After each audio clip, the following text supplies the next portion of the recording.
जय जय श्री राधे राधे राधे। आशा करते हैं आप सब अच्छे होंगे, स्वस्थ होंगे, कुशल मंगल होंगे। आशा करते हैं हम आप सब स्वस्थ होंगे। भगवान से यही विनती है कि आप सब स्वस्थ रहें और कुशल मंगल से।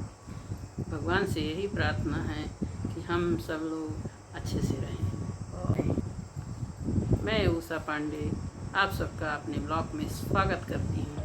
और हम अपने ब्लॉग में कुछ कहानियाँ बताएंगे।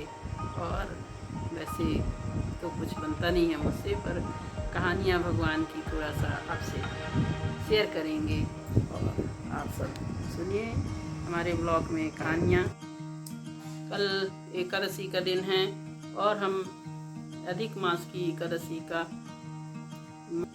हम अपने अधिक मास की एकादशी के महत्व का वर्णन करेंगे, कहानी सुनाएंगे। अधिक मास में आने वाली एकादशी का सनातन धर्म में विशेष महत्व माना गया है। यह एकादशी भगवान विष्णु को समर्पित है और भगवान विष्णु को बहुत प्रिय है। यह मान्यता है कि इस दिन विधि विधान से व्रत, पूजा और कथा का पाठ करने से जीवन में सभी कष्ट दूर हो जाते हैं। यह एकादशी सबसे अहम विशेषता यह है कि मल मास में पड़ती है, जिस कारण प्रत्येक 3 वर्ष में एक बार ही एकादशी का संयोग बनता है। इस दिन भगवान विष्णु की पूजा के साथ व्रत कथा पढ़ना जरूरी होता है।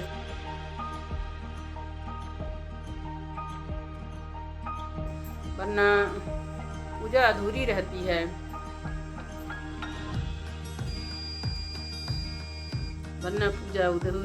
है।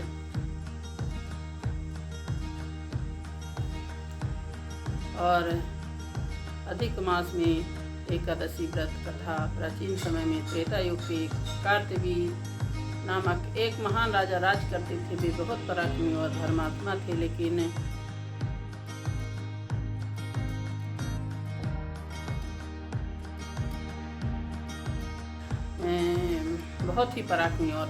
थे, लेकिन उनकी संतान नहीं थी। संतान न होने के कारण राजा, उनकी पत्नी रानी पद्मिनी अत्यंत दुखी रहते थे।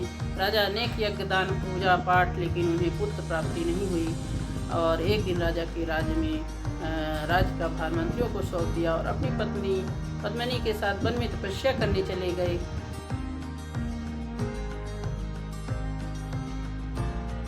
दोनों ने वर्षों तक कठोर तपस्या की।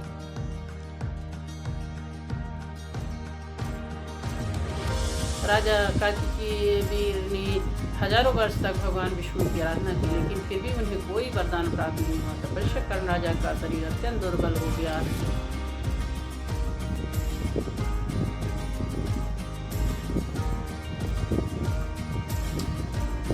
तपस्या के कारण राजा का शरीर अत्यंत दुर्बल हो गया और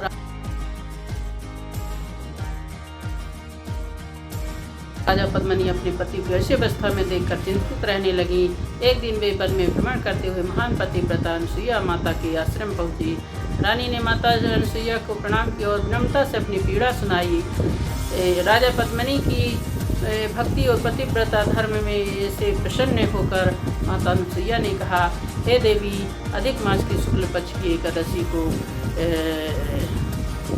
पद्मिनी एकादशी कहा जाता है। यदि आप इस व्रत की विधि पूर्वक करें और भगवान विष्णु की आराधना करें तो निश्चित ही आपकी मनोकामना पूर्ण हो जाएगी। और माता अनुसुईया ने रानी के व्रत को पूर्ण विधि बताई। रानी पद्मिनी ने अत्यंत श्रद्धा और नियम पूर्वक पद्मिनी एकादशी का व्रत किया। उन्होंने पूरी रात जागरण किया, भगवान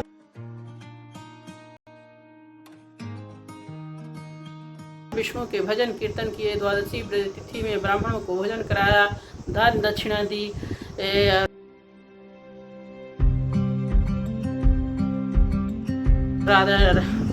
सभी ब्राह्मणों को भोजन कराया और दान दक्षिणा दी। रानी पद्मिनी की कठोर भक्ति और व्रत से भगवान विष्णु जी अत्यंत प्रसन्न हुए। वे गरुड़ पर सवार होकर प्रकट हुए और बोले, हे देवी, मैं तुम्हारी भक्ति से प्रसन्न हूँ, वर मांगो। रानी ने हाथ जोड़कर कहा, प्रभु, मेरे पति को ऐसा तेजस्वी और बलवान पुत्र प्राप्त हो जो तीनों लोगों की प्रसिद्धि प्राप्त करे और प्रसिद्ध हो। भगवान विष्णु ने तथास्तु कहकर अंतर्ध्यान होकर चले जाते हैं। कुछ समय बाद रानी पद्मिनी ने एक अत्यंत पराक्रमी पुत्र को जन्म दिया। वही पुत्र आगे चलकर कार्तवीर अर्जुन के नाम से प्रसिद्ध हुआ।